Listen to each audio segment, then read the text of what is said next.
And all things considered, it's a point gain rather than two lost, all to play for at the halfway stage in Group D after Tottenham's hard-earned goalless draw away to Eintracht Frankfurt tonight. Son was the biggest culprit, failing to hit the target when he had two or three outstanding opportunities, and you can't afford to do that.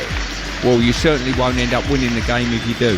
We are competitive. We are competitive because we work a lot and because we have a really good organization. And this is only our secret. And we know very well that for every game, we prepare the game very well, with the ball, without the ball, to know what happened during the game. There are games that you have to play with aggressivity, like today, and to play many circumstances man and to accept duels. There are other games that maybe you stay more close, you don't give space because you are going with the opponent that if you give space, they kill you. Yeah, but I think that to be good under tactical aspect is one of the secret, because last season we finished fourth. Antonio Conte there, his post-match press conference after a 0-0 draw against Eintracht Frankfurt last night. And joining us now, Chris Cowlin, Spurs fan and podcaster, is with us. Chris, how you doing? You well this afternoon? I'm very well. Good afternoon to you. Good afternoon to you. Listening to Conte there, what's your thoughts, please?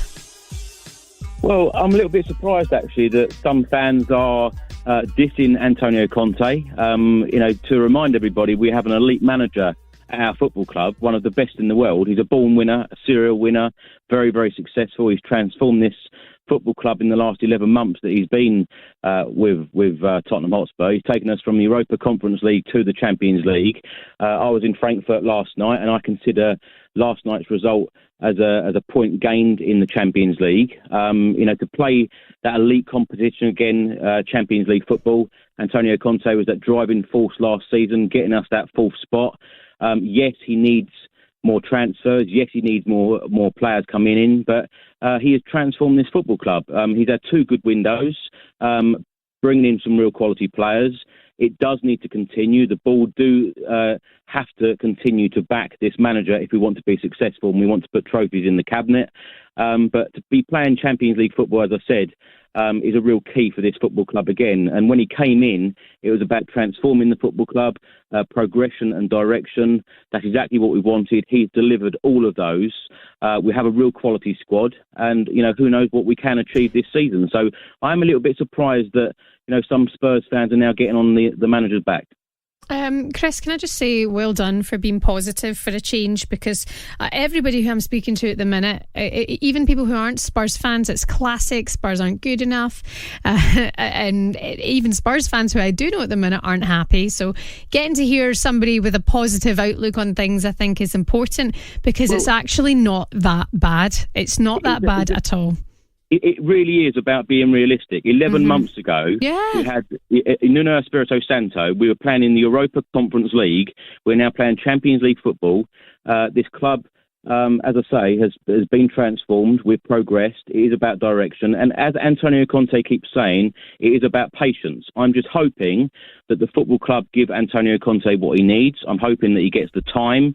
We've got a world-class manager, and I'm hoping that he stays at the football club and directs this football club to glory, i.e. winning a trophy that we haven't had since 2008. So, yes, I'm being very, very positive about our manager and the club at the moment. Yeah, I think what makes this a talking point is that it's such a narrative, and it has been for so many years. But, Spurs fans were delighted when Antonio Conte came in the summer. He had one job, and that was to get top four. And it was saying if he didn't get top four, he would have left the club. He got top four. You had an all right window, to be fair. And Conte said as well in the last 24 hours that to keep improving, they need to keep having better transfer windows. So how long are you talking then, being realistic as well and being patient?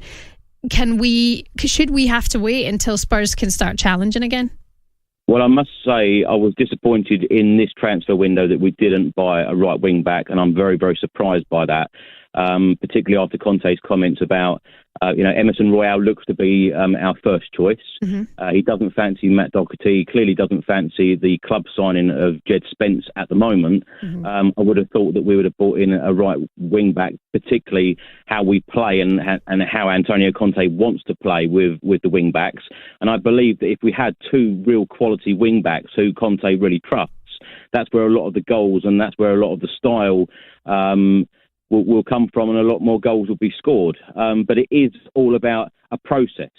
And Antonio Conte keeps saying this. In 11 months, you cannot transform a football club to be, challenging for the top four to then be challenging for the title.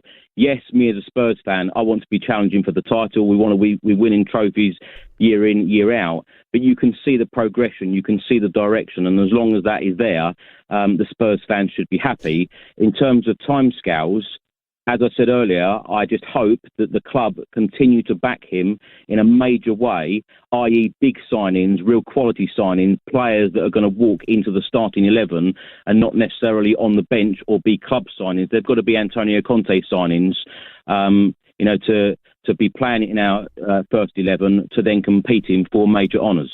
Yeah, I'm looking at the table just now. Tottenham in third in the table with 17 points, just 4 points from Arsenal and 3 points from Manchester City.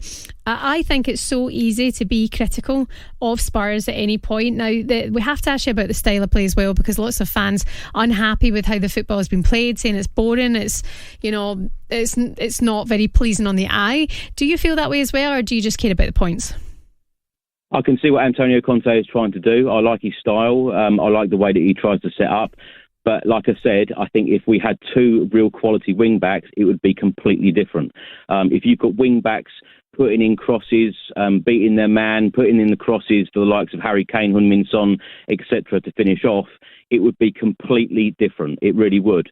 To take Emerson Royale and perhaps Ryan Sessegnon out of the team and have two real quality players in there, he's trying to work with them. Yes, he has improved these players, but we want that quick fix, and I'm sure Antonio Conte does as well. And that's why I'm a little bit surprised that we didn't go out and sign a right wing back in the summer transfer window. So that has got to be key for the January transfer window.